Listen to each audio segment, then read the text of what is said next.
welcome to Simply Indie. Go ahead and tell us a little bit about who you are, what you brought into the festival, and kind of what it's about. Yeah, my name is Jordan Martin. I am originally from Kansas City. I got stationed here in Oklahoma about 10 years ago and just haven't left. I am a kind of a new filmmaker. Came from the military and went Guard, was active duty, fixing aircraft jet mechanic. Nice. And then I joined the Guard as a photojournalist and got really into stills and filmmaking, and then I ended up going to OU to study film and just graduated last semester at their film program there. Nice. I came here, and then do you want me to talk about that? Yeah, so basically you did submit a music video. Yes. So kind of what's the song called? And B, kind of what was the story you were trying to kind of portray through the music video? So we submitted the music, the album or the song is called Something by Oda Gray. It's kind of a song about finding your way in life, finding the something that you're looking for, whether it be meaning or purpose. And so me and the artist Oda sat down and kind of wanted to come up with a cool music video idea that was a little bit unique. And we kind of started thinking about like looking for something, but in all the wrong places. And we just kept brainstorming all these places that would clearly not be where the something, the purpose in your life would actually be. And so as we kind of did that, we started coming up with all these random places, and then we tried to figure out which one of those places could we actually pull off on screen and actually film. And so we had a few dream ones. One of them happens we were able to pull off, which was the aquarium. And then we had fortune cookies, where he's searching, trying to find his purpose in a fortune cookie. The dumpster. We had also planned on shooting him in like a freezer. We were going to have him look into like the golf course and try to look in the hole in the golf course. We had all these different ideas, but just timing, we only had one weekend to pull it off. So we just tried to film as many locations as we could, and then just have him kind of sing throughout it. The nice thing about music videos is you don't have to have a completely solid narrative. You can kind of be a little more flowy with it and mess around, but in this case we still want to have some kind of narrative, and so it kind of, there is a through line and there is kind of some story told within the music. And some of the shots you did were just really cool, like the aquarium shot, you brought that up. I was going to bring that up. How did you do that, and was the fish actually real? So the fish is not real, and the aquarium shot, it was a little tough. We had to buy all the other equipment, real aquarium, and we had to take my existing IKEA desk and take the tabletop off to just the base bookshelf cases. And then we laid a giant thick piece of plexiglass on top, so that a cameraman could get underneath and film up at him looking through. And the hardest part with that was filling the tank, because it took so long to just take trips with a little pitcher. And then we also planned on putting real fish in the tank for him to interact with.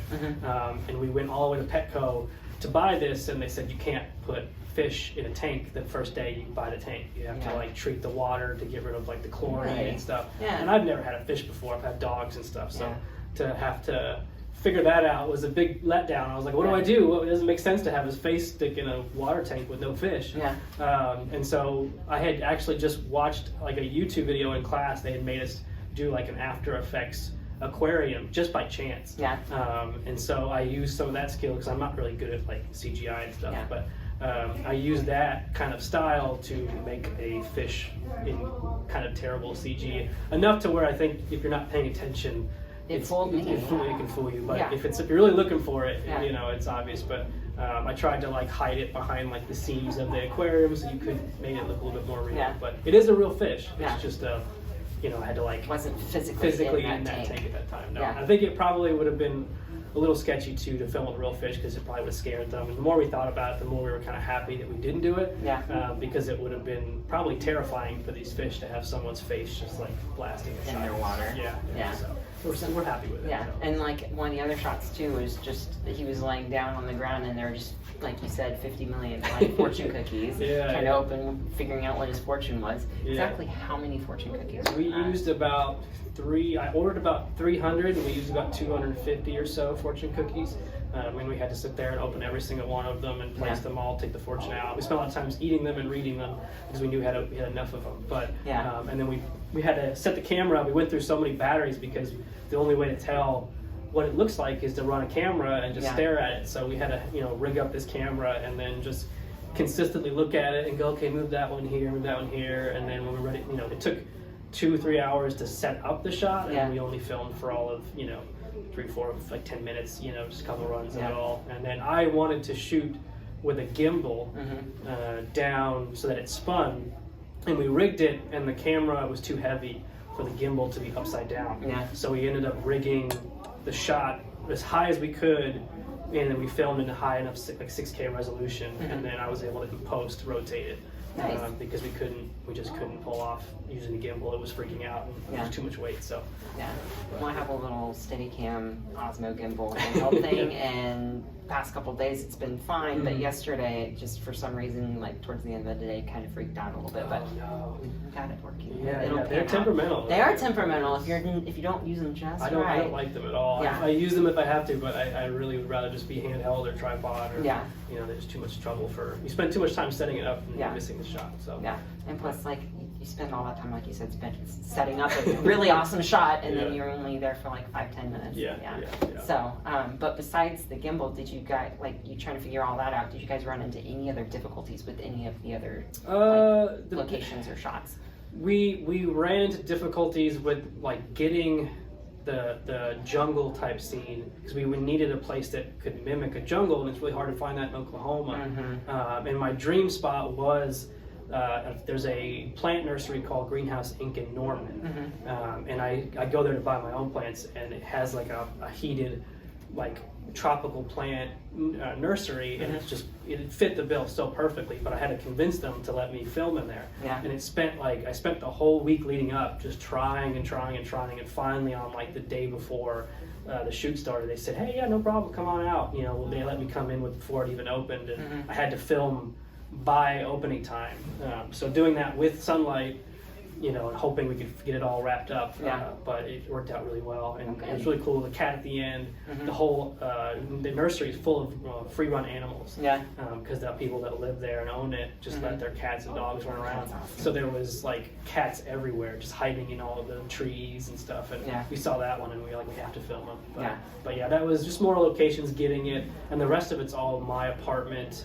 And then one of the studios at OU let us film in there. So that ended up sounding like it panned out in your favor. Yeah, it was a close one. We got it, so I was happy. Well, good.